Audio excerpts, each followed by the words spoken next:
अस्सलाम वालेकुम, my name is Noman Ahmed Khatri and you are watching another video. आज की वीडियो यूनिट 9 के अंदर हम आपको खुशामदीद कहते हैं और आज हम देखते हैं कि आज का हमारा मौजू क्या है। आज का मौजू स्टार्ट करने से पहले आपके साथ कुछ बातें डिस्कस करना चाहूँगा इंग्लिश के हवाले से।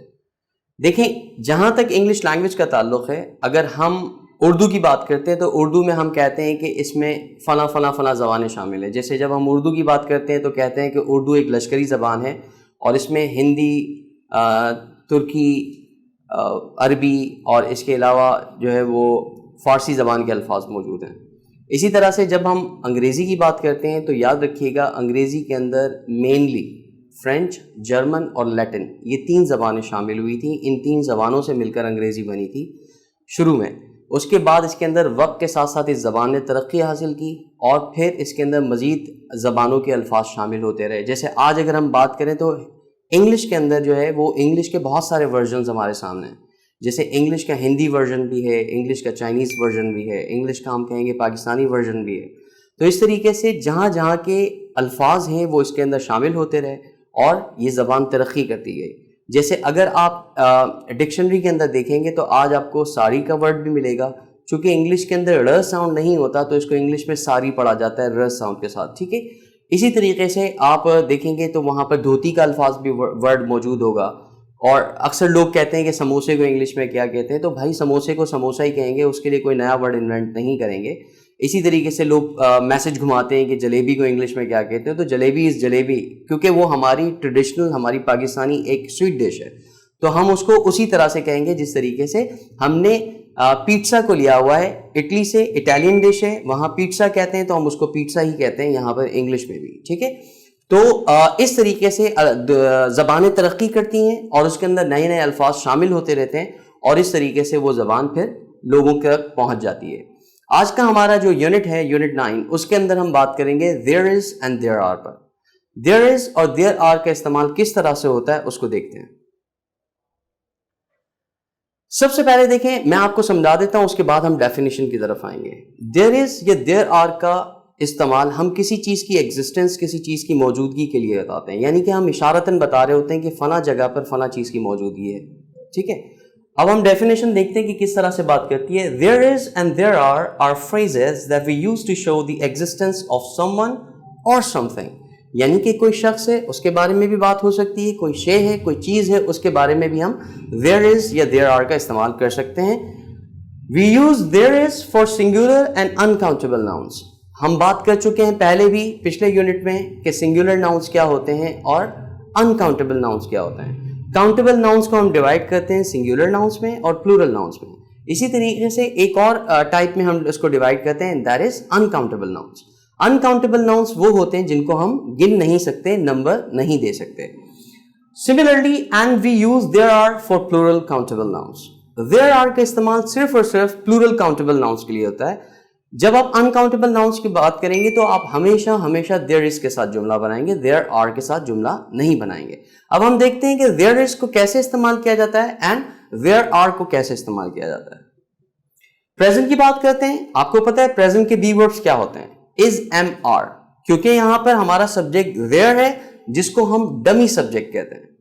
अब ये एक नया टॉपिक है कि डमी सब्जेक्ट क्या होता है, ठीक है। मैं आपको वैसे ही बता देता हूं, डमी सब्जेक्ट एक ऐसा सब्जेक्ट होता है जिसको आप सेंटेंस में इस्तेमाल तो करते हैं लेकिन वो सेंटेंस में अपनी कोई मीनिंग नहीं दे रहा होता। ऐसे सब्जेक्ट्स को हम डमी सब्जेक्ट कहते हैं। मिसाल के तौर पर अगर मैं कहूं बारिश हो रही है तो जुमला बनेगा इट्स रेनिंग। अब अगर मैं आपसे पूछूं यहां पर इट का मतलब क्या है तो आप इसका जवाब नहीं दे पाएंगे कि इट का यहां पर कोई मतलब नहीं है। सेंटेंस का एक स्ट्रक्चर जो हमने स्ट्रक्चर वाले यूनिट में डिस्कस किया था कि सेंटेंस का स्ट्रक्चर ये होता है इंग्लिश में कि सब्जेक्ट, वर्ब और ऑब्जेक्ट, और मिनिमम सब्जेक्ट और वर्ब होते हैं। तो इसी तरीके से यहां पर सब्जेक्ट की रिक्वायरमेंट को पूरा करने के लिए हमने एक डमी सब्जेक्ट इंट्रोड्यूस किया, दैट इज इट। इसी तरीके से आज की फ्रेजेस के अंदर there is and there are के अंदर देयर जो है वो एक डमी सब्जेक्ट के तौर पर इस्तेमाल हो रहा है, ठीक है। अब देखें, हम यहां पर चूंकि देयर है तो इसके साथ या तो इज लग सकता है या आर लग सकता है, तो प्रेजेंट के बी वर्ब्स में हम एम का इस्तेमाल नहीं करेंगे, सिर्फ इज और आर का इस्तेमाल करेंगे, ठीक है। अब देखें, वी यूज इज और are according to the subject, यानी कि सब्जेक्ट अगर हमारा देयर प्लूरल के लिए इस्तेमाल हो रहा है तो देयर आर होगा और सिंगुलर के लिए इस्तेमाल हो रहा है तो देयर इज होगा, ठीक है। ये देखें, there is for singular noun, there is for uncountable noun, there are for plural noun.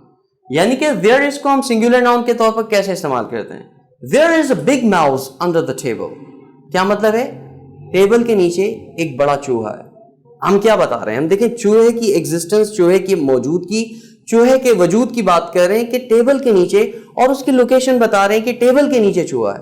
ठीक है, अब देखें इस जुमले को आप डिफरेंशिएट करें। अगर मैं आपसे पूछता हूं वेयर इज द माउस, तो आप इससे जुमले का जवाब नहीं देंगे। आप ये नहीं कहेंगे there is a big mouse under the table, आप जुमले का जवाब देंगे the mouse is under the table. और अगर मैं आपसे, आप मुझे बताना चाह रहे हैं कि भाई टेबल के नीचे एक चूहा मौजूद है, तो आप कहेंगे there is a big mouse under the table. I hope आपको जुमले का डिफरेंस समझ में आ गया होगा। फिर हम देखते हैं नेगेटिव। मैं बार बार एक ही बात समझाता हूं, सेंटेंसेस एक ही तरह से बन रहे हैं। ठीक है, आप कोशिश कीजिए, इसको प्रैक्टिस कीजिए ताकि ये चीजें आपके लिए हैंडी हो जाएं, ताकि ये चीजें बहुत आसानी से आप इस्तेमाल कर सकें। देखिए, हमने बहुत शुरू से बात करते हुए आ रहे हैं हम कि जब बी वर्ब मौजूद होगा तो हम बी वर्ब के साथ ही नॉट लगा देंगे कॉन्ट्रैक्शन के साथ। स्पोकन इंग्लिश में हम कॉन्ट्रैक्शंस को यूज करते हैं। There isn't a big mouse under the table, यानी कि टेबल के नीचे एक बड़ा चूहा नहीं है। Is there a big mouse under the table, क्या टेबल के नीचे एक बड़ा चूहा है? Isn't there a big mouse under the table? क्या टेबल के नीचे एक बड़ा चूहा नहीं है? यानी कि हम नेगेटिव इंटेरोगेटिव सेंटेंसेस के अंदर सवाल के साथ किसी चीज को, नेगेशन के साथ किसी चीज को कंफर्म कर रहे होते हैं। क्या और सामने वाला बंदा जवाब कैसे देगा? Yes there is, no there isn't. इस तरीके से जवाब देगा कि हाँ चूहा है या नहीं चूहा नहीं है।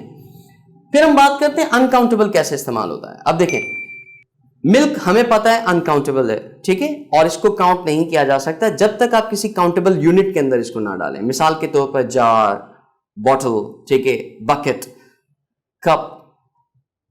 इस तरीके से अगर आप किसी काउंटेबल यूनिट में नहीं डालेंगे तो मिल्क अनकाउंटेबल होगा। जैसे ही काउंटेबल यूनिट में आ जाएगा तो फिर आप काउंटेबल वाले तरीके से इसको ट्रीट करेंगे। जुमला क्या है? There is a little milk in this jar, there is a little milk in this jar. अब सवाल यह है कि लिटिल आ लिटिल, एक सवाल यह भी पैदा होता है कि लिटिल क्या होता है और आ लिटिल क्या होता है। तो याद रखिएगा इसके अंदर थोड़ा सा डिफरेंस है जो कि एक अलग यूनिट है, उसको हम बाद में डिस्कस करेंगे। असल में क्वांटिटी के हिसाब से हम लिटिल और आ लिटिल इस्तेमाल करते हैं कि लिटिल कब इस्तेमाल होता है और आ लिटिल कब होता है। इंशाल्लाह आगे फ्यूचर में हम जाकर इसको भी डिस्कस करेंगे। तो there is a little milk in the jar, यानी कि जग में थोड़ा सा दूध है, ठीक है। There isn't a little milk in the jar, jug में थोड़ा सा दूध नहीं है। Is there a little milk in the jar, क्या जग में थोड़ा सा दूध है। Isn't there a little milk in the jar, क्या जग में थोड़ा सा दूध नहीं है। फिर आप आ जाएं देयर आर। अब तक हम सिंगुलर और अनकाउंटेबल की बात कर रहे थे। जब हम बात करेंगे काउंटेबल में प्लूरल की तो हम देयर आर का इस्तेमाल करेंगे। जैसे there are many trees in my area, यानी कि मेरे इलाके में बहुत सारे दरख्त हैं। There aren't many trees in my area, मेरे इलाके में बहुत सारे दरख्त नहीं है। Are there many trees in my area, क्या मेरे इलाके में बहुत सारे दरख्त हैं। Aren't there many trees in my area, अब मैं कंफर्म कर रहा हूं, क्या मेरे इलाके में बहुत सारे दरख्त नहीं है। तो सामने वाला कहेगा yes there are so many trees in your area. समझ आ रही है आपको? आई होप के समझ आ गया होगा देयर इज और देयर आर का इस्तेमाल किस तरीके से होता है। अब इसका हम पास्ट डिस्कस करेंगे और फिर डिस्कस करेंगे कि फ्यूचर कैसे होगा। आपके ख्याल से अगर हमें इसका पास्ट बनाना होगा तो हमें जुमले में किस चीज की तब्दीली करनी होगी? सोचिए, क्या हम देयर को छेड़ेंगे? नहीं। क्या हम माउस को छेड़ेंगे? नहीं। तो फिर हम किस चीज को, टेबल को हटा देंगे, उसकी जगह कुर्सी लगा देंगे? बिल्कुल भी नहीं। तो फिर क्या होगा? क्या चीज तब्दील होती है कि हमें पता चलता है कि अब जुमला प्रेजेंट से पास्ट में और पास्ट से फ्यूचर में, या पास्ट से प्रेजेंट में और प्रेजेंट से फ्यूचर में चला गया।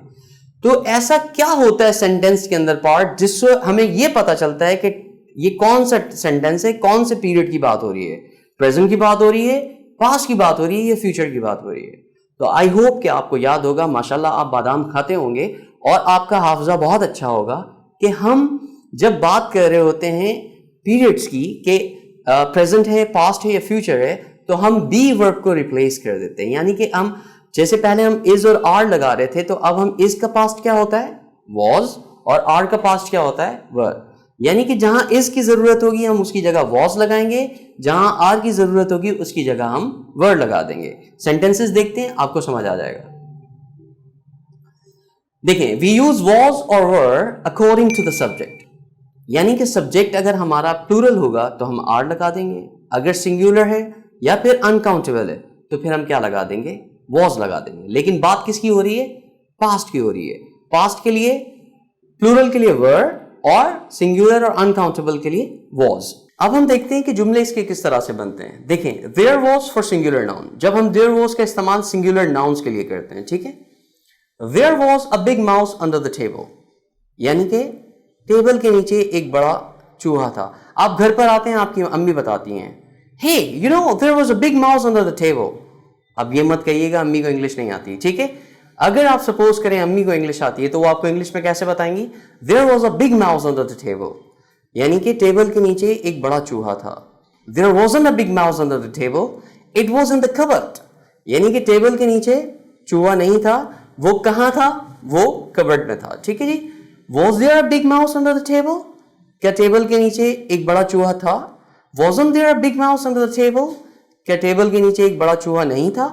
इसी तरीके से हम अनकाउंटेबल के लिए भी वॉज इस्तेमाल करेंगे। वही जुमले हैं, हमने प्रेजेंट से पास्ट में कन्वर्ट किया है ताकि आपको आसानी से समझ में आ जाए कि इसी जुमले को मुझे अगर पास्ट में कहना होगा तो मैं इसको किस तरीके से कहूंगा। There was a little milk in this jar, यानी कि इस जग, आपके सामने जग रखा हुआ है, आप आते हैं, आप देखते हैं जग खाली है, आपको शक हुआ भाई ने पिया है, ठीक है। आप कहते हैं वेयर इज द मिल्क, उसने कहा विच मिल्क, आपने कहा there was a little milk in this jar, इस जग में थोड़ा सा दूध था, ठीक है। फिर इस जग में थोड़ा सा दूध नहीं था। Was there a little milk in this jar, क्या इस जग में थोड़ा सा दूध था। Wasn't there a little milk in this jar, क्या इस जग में थोड़ा सा दूध नहीं था। फिर इसी तरीके से हम प्लूरल नाउन्स के लिए क्या इस्तेमाल करते हैं, देयर आर प्रेजेंट में और देयर वर पास्ट में, ठीक है। अब हम बात करें पास्ट की तो हम यूज करेंगे there were. There were many trees in my area, मेरे इलाके में बहुत सारे दरख्त थे। अब क्या हुआ, डिफोरेस्टेशन हो रही है, सारे दरख्त काट दिए मेरे इलाके से। पहले इलाके के अंदर टेम्परेचर बड़ा अच्छा रहता था, अब क्या हुआ कि दरख्त काटे हैं, उसकी वजह से ग्लोबल वार्मिंग की वजह से जो है वो गर्मी बहुत ज़्यादा बढ़ गई है। अब आप किसी को बता रहे हैं, you know when I came in this area there were so many trees in my area, अब नहीं है। अब आप कैसे बताएंगे, but now there aren't any trees in my area, यानी कि अब मेरे इलाके में दरख्त नहीं है। तो आप कहेंगे there were many trees in my area, मेरे इलाके में बहुत सारे दरख्त थे। There weren't many trees in my area, मेरे इलाके में बहुत सारे दरख्त नहीं थे। Were there many trees in my area, क्या मेरे इलाके में बहुत सारे दरख्त थे। Weren't there many trees in my area, क्या मेरे इलाके में बहुत सारे दरख्त नहीं थे। इस तरीके से हम फ्यूचर की तरफ आते हैं। फ्यूचर में देखें, कोई भी हो, काउंटेबल हो, अनकाउंटेबल हो या प्लूरल हो, ठीक है, सिंगुलर हो या प्लूरल हो, हम सब के लिए विल भी इस्तेमाल करेंगे, ठीक है। अब देखें, there will be a big mouse under the table, there will be a little milk in this jar, there will be many trees in my area, ठीक है जी। अब देखें, जब आपको नेगेटिव बनाना होगा तो ये won't भी हो जाएगा। हम कॉन्ट्रैक्शन के साथ will not को शॉर्ट फॉर्म में, ये कॉन्ट्रैक्शंस के साथ क्या यूज करते हैं, won't भी कहते हैं, ठीक है। फिर इसी तरह से जब आप इसका इंटेरोगेटिव बनाएंगे तो ये will there भी हो जाएगा, यानी कि will फिर there और फिर भी आ जाएगा। आप कहेंगे will there be a little milk in this jar, क्या इस जग में थोड़ा सा दूध होगा। फिर इसी तरीके से नेगेटिव इंटेरोगेटिव बनाएंगे तो क्या बनाएंगे, won't there be a little milk in this jar, क्या इस जग में थोड़ा सा दूध नहीं होगा। तो ये सारे सेंटेंसेस इसी तरीके से बनेंगे विल बी के साथ। और आप अब अपने आसपास चीज़ों को देखें और उनकी लोकेशन को डिस्कस करें, उनकी एग्जिस्टेंस को डिस्कस करें कि कहाँ पर क्या चीज़ मौजूद है। जैसे मैं आपको टिप्स देता हूँ, आप किस तरह से जुमले प्रैक्टिस करें। किचन में क्या है, उसके जुमले बनाएं। फ्रिज में क्या है, उसके जुमले बनाएं। आपके घर के सामने किस चीज़ की शॉप है या कौन सी बिल्डिंग है, उसको डिस्कस करें, ठीक है। आपके एरिया में कौन सी मस्जिद है, उसके बारे में जुमला बनाएं, ठीक है। तो इस तरीके से जब आप प्रैक्टिस करेंगे, नेगेटिव इंटेरोगेटिव सबकी प्रैक्टिस क्या करें, क्योंकि नॉर्मली स्टूडेंट्स क्या करते हैं, अफर्मेटिव सेंटेंसेस की प्रैक्टिस करते हैं। When it comes to make negative और interrogative sentences they fail in it. तो if you want to be really perfect in using this structure, you need to practice it so much, and you need to practice it with all its sentences, affirmative, negative, interrogative and negative interrogative. I hope you like this video, and I hope that you have been practicing all the structures you have been learning through the videos, And if you have something in your mind which you want to suggest, which you want to comment, kindly you feel free to comment it. Inshallah, we'll try to act upon this. We'll try to incorporate the changes you are suggesting us in our next videos. Take care of yourself. Allah Hafiz.